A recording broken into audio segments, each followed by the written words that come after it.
Hello, welcome back to my channel, and today is my very delayed reaction here to the Champions League draws. Now, why did I wait so long to react to the draw? It's because I was waiting for the fixture list to release, so what games are happening first. I'm a Man City fan and a Club Brugge fan, to be upfront with you, so I will be reacting to this draw through the perspective of those two clubs. But let me just give you guys the perspective of a fan of a big club in a lower league, right? Because this is a perspective that most fans don't seem to have. This new format is terrible for those clubs. Take Club Brugge. Let's say Club Brugge have the ambition to win a European trophy. And it's not going to be the Champions League, because guess what? Real Madrid, Manchester City, Man United, Arsenal, those are clubs spending the same money on a single player as Club Brugge is spending in an entire transfer window.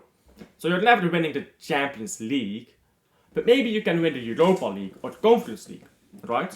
So if you win the league title, you finish third in your group, you drop down. Perfect. Oh wait. You can't do that anymore. You can't do that anymore. So now you're stuck in the Champions League. You are stuck. You'll never win it.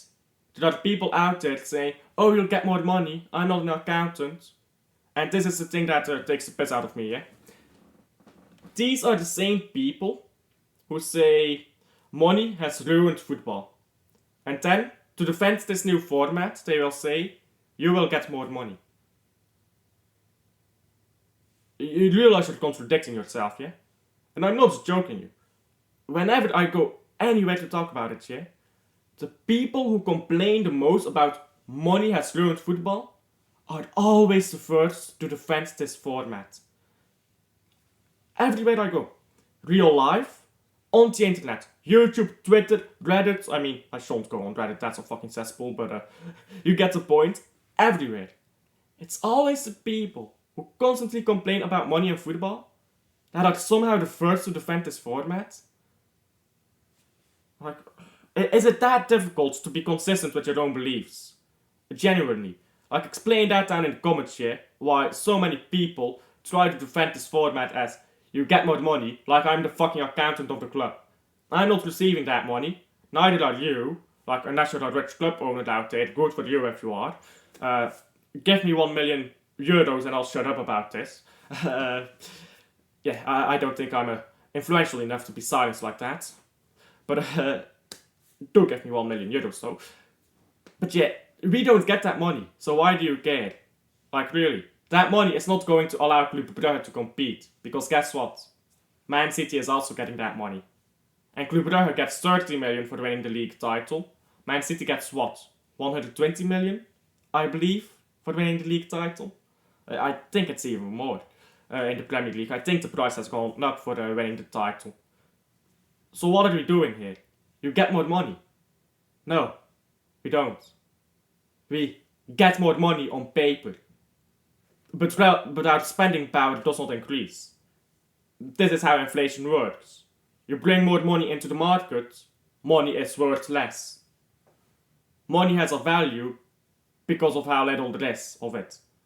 So if everyone has more money, nobody has more money. That's how inflation works. Just saying. But yeah. So the argument that you suddenly have more money, it's simply not true. The dream for clubs like Bratislava to win the league title, go to Champions League, maybe get a very weak group and be able to advance, that's also dead. Why is that dead? Well, because you're always going to play two teams from the first spot, which are gonna be big teams, they're always gonna be big teams. You can say Leipzig is not a big team, but really now? Are they not? You can say that a few teams in the second spot aren't big teams, but they seem tough. But like what I'm saying here is, if you, in the old format, went into a group, 4 teams, yourself excluded, because you're not playing against yourself, that could be 3 teams from the 4th spot that you're playing against, and you have a good chance at advancing, if you're very lucky. Now that is simply not possible anymore. according to most computer simulations, you only need to win 9 games in the Champions League, or you only need to have 9 points, sorry, to advance into the qualification playoff phase, whatever you call it, for the round of 16, because like first 8 go straight to the round of 16, and then like there's 16 other teams that are playing for a qualification to get into the round of 16. Quite weird, but yeah, that is completely killing the dream for these lower league clubs. So on money, yeah, you get more on paper you get more money, but in reality, the lower league teams are gonna get even less money, because less teams are advancing to the round of 16, and when the top 5 leagues keep advancing to these higher to the round of 16, to the quarterfinals, that money is all going into the top 5 leagues. So what are we doing here? The money, if you care about that, it's only gonna get worse for the top. It's only gonna get worse where the top 5 leagues have even more concentration of money. So if you care about the money, there you go. But if you're a football fan, not an accountant, like I hope you are, then why do you care about the money? I don't. I really don't. I want to win trophies with my team, not collect the dollars that I will never see. So on that subject, what is the chances of my teams here that I root for to advance? Now I'm going to go through the fixture lists here. So let me quickly share my screen. Now, I'm sure Club Brugge, most of you guys are not Club Brugge fans and don't know a lot about it, and might be more interested in seeing Manchester City. I'll put a timestamp here on where you can skip to if you just want to see my Man City opinion. But first I will go through Club Brugge. So, we played Kortrijk away. We actually played our derby first. This is the Brugge derby today. We should win that. It's at home. Well, it's always at home because we share the same stadium, but you get what I mean. Then, Kortrijk away. We should probably win that too, to be fair. And then Dortmund. I think this is good. Kortrijk is not what they used to be. So, if we beat Kortrijk, we can probably roll out our substitutes by the 60th minute. Roll out substitutes, play slowly, if we get a 3-0 lead, which I think we can. Then Dortmund is a good first opponent, and here is why. Dortmund is never going to be qualified by the 8th game, right? But we have them at home, and nobody is... and they are the first game, yeah? So, if we upset Dortmund, they will be the first that we upset. They will be the... If we upset, for example, or play a good game against Aston Villa, then Dortmund is already going to be aware of us and are going to be more wary. However, this is first game, they might underestimate us. If we get our full strength squad out, we might be lucky and get a draw at home. So I think Dortmund is good for our first fixture. The game afterwards, however, is Ghent. Now, Ghent is a big team in Belgium. They have 2 games in hand. If they win both, they go top of the table. But well, it's a bit early to talk about that. But yeah, Ghent is a tough team, and I think we should beat them. But it's certainly not going to be an easy game if we're coming off of that Dortmund game as well. Then Charleroi. Charleroi should be manageable. So Charleroi, again, we should look to take an early lead there. Then go to a Sturmgras and beat them away. Because I think Sturmgras and Celtic are the 2 teams that we have the biggest chance again to win. However, you look at Sturmgras here, then you look at the next game. Union Saint-Gilloise. Union Saint-Gilloise in a title race 3 years in a row, bottling it 3 years in a row. They're not as good this season, I think, but it's still Union. So, the problem here is we have a good fixture here with Sturmgras. The fixture before it is good as well, but the game afterwards, oh, that's tough. So, and it's away too. So that might be difficult as well. To be fair though, we do have quite a bit of depth that we can play with. But then, Westerlo, okay, that's manageable. Milan away. We are not getting any points, and that is fine. Roll out the B team against AC Milan and focus on this game, de klassieker, El Clasico. Belgian El Clasico here. Club Brugge Anderlecht. Focus on that game. Roll out, win. AC Milan, just play your B team. And Anderlecht, who is playing Europa League, is gonna have to take their Europa League games more seriously because they actually have a bigger chance of winning them. So, I think Anderlecht is well timed here after the AC Milan game. Then Leuven, okay, it's Leuven away though. Leuven away is very difficult, but they should be beatable. Then Aston Villa, and I think that this Aston Villa game makes or breaks our campaign. We can beat Aston Villa. I think Club Brugge, put them in the Premier League, they're the top 6, top 5 club. So, with what they have right now, yeah, with the players we have right now. So I think we can beat Aston Villa. It is at home. They might underestimate us. They might have difficult fixtures, whatever. They might already have won their first 3 games and might be trying to slow down in Champions League so that they can kick on in Premier League. Whatever the case, I think we can beat Aston Villa at Jan Bredel. So we should roll out a full strength squad. The game after Aston Villa is Beerschot. Now Beerschot, they are promoted and going to get relegated straight away. So we should beat Beerschot by quite a sizable margin here. So I think that this Aston Villa game is almost perfectly timed. I would have loved if we had maybe not Standard though, because Standard is playing very well. But I would have loved if we had maybe Westerlo here instead of Leuven. Because Westerlo away is easier than Leuven away, I think.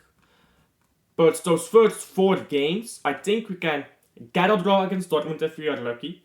We can maybe win against against Aston Villa and should win against Sturm Graz. So that will put us at 7 points.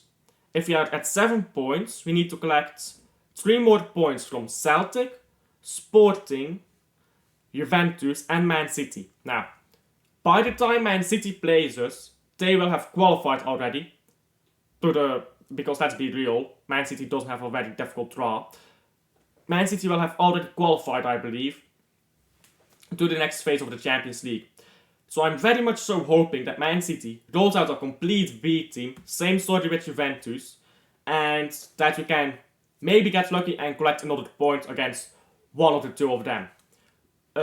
Maybe not against both, but maybe if we're lucky we can get a draw, maybe against Man City, who rolls out a complete youth team, or against Juventus, who rolls out a complete youth team, if that is what happens.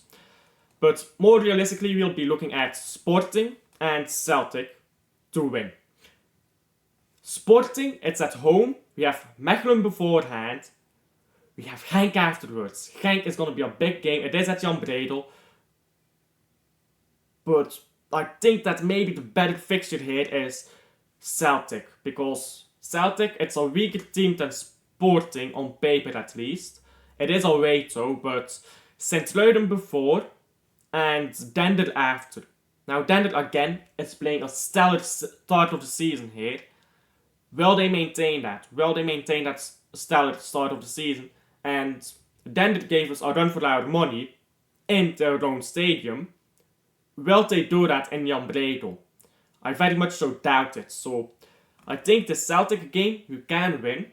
And if we do win the Celtic game, then we won Celtic. Let's say we win Aston Villa. And let's say we win Sturm Graz. Then one draw between Dortmund, Sporting, Juventus and Man City. Between those 4 games, 1 draw. We are at 10 points. We are almost guaranteed to advance to the next phase in the Premier League. Now that is Club Brugge. And if you're using timestamps here, you're going to find yourself here now at Man City, I guess, prediction talk. And Man City have a very terrible thing here. Because 17th of September, this will get postponed, of course, but Champions League against Internazionale, then Arsenal. Now, I actually want to know who Arsenal plays here. Arsenal Champions League. Let's see, who is Arsenal playing? Yeah, they are playing Atalanta. So, They have it a bit easier, Arsenal. Man City is playing internationally. Then again, Man City has insane depth. Man City could play with Jack Grealish and Doku, with Foden, Gundogan, and I don't know, maybe no, not Brugge and Foden together, and then Kovacic, and then the back four they can rotate that very easily against Inter, and then roll out a completely different team against Arsenal. So I think both of these games, despite them being back to back, with the depth that Man City has, especially with the prospect of Nunez potentially playing as a striker, so you can put him potentially as a striker against Inter, they can go through there and really rough up Arsenal and Inter together. So I think first two games here for Man City against Inter and then against Arsenal, that is winnable. Then here, Bratislava, Sparta Praha, Sporting. I mean, that's 3 wins in a row. Feyenoord, make that 4 wins in a row. And then Juventus, that's a big one. But by that point, Man City will probably have collected enough points already to be at the very least in the playoff stage. So that might be a draw here. This might be a boring draw because Man United is coming afterwards. So Man City might hold onto the ball and defend deeply and stuff like that. Then, of course, PSG, which PSG, they don't have Mbappe anymore, they don't have Minty, they don't have a lot of players that really kept PSG up. So I think PSG are going to be expecting a drop-off here. PSG are beatable by Man City. By that point, they have probably secured top 8 already. So when the Club Brugge game comes, let's hope they roll out a B team. If they don't, well, fuck. That is my reaction here to the Champions League draw. It was a bit all over the place, a bit of rambling about why I hate the new format, my opinions, and what are the chances for both of my teams to advance, realistically speaking. Manchester City, 100% chance they advance. Club Brugge, I'll give them a 30% chance. Now, we have had big, good seasons in Europe before. Like, I believe it was 2019 when we showed levels to Real Madrid. Real Madrid, Club Brugge, because Inter Bernabeu, yeah? Inter Bernabeu, we had men like Hans van Aken over here showing Kroos, Casemiro and Modric levels at the Bernabeu. But yeah, we had a draw to Madrid, Inter Bernabeu. We have done this before. The season after that, we had a draw to PSG. We beat Leipzig. The season after that, so 3 years in a row here, we beat Atletico Madrid. We beat Bayer Leverkusen twice. We beat Porto. And we drew Atletico Madrid. Club Brugge has done big things in Europe 3 years in a row. Then the season after that went all the way to the semis in the Conference League. We probably could have gone to the final if we had a more experienced coach, but we have a new coach, Nicky Hayen. He's literally been coach for 20 games. His professional career is 20 games so far, and his winning record is actually insane as well. Unironically, yeah, his first 10 league games as coach against top 6, all of the teams with top 6, right? He had 3 draws and 7 wins. That was ridiculous. Like, a win, 2 wins against Anderlecht, a win and a draw against Union.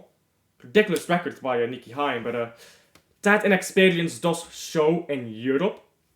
So I do hope that Nicky Hayen here, when going to Europe, can maybe be, how do I say it? Maybe he has a bit more experience now in Europe. Maybe he understands a bit better that in Europe you sometimes just have to go at it. You sometimes just, if you're in a losing position, just go at it. Don't sit deep just because you're in Europe. I think Nicky Hayen has to get that experience to know when to go at it, when to drop deeper and stuff like that. But let's see if he does have it or not here in the Champions League now. And yeah, that is my reaction to the Champions League draw. So thank you for sticking along to the end. Now, if you're new around the channel, please do like and subscribe. Helps out a ton. We've passed 300 subscribers on the final day of August. Thank you guys so much for that. And yeah, tell me down below what you guys think. If you think anything about your clubs or anything about the new formats, that's maybe the most interesting to talk about. And I'll see you guys on the next one. Bye.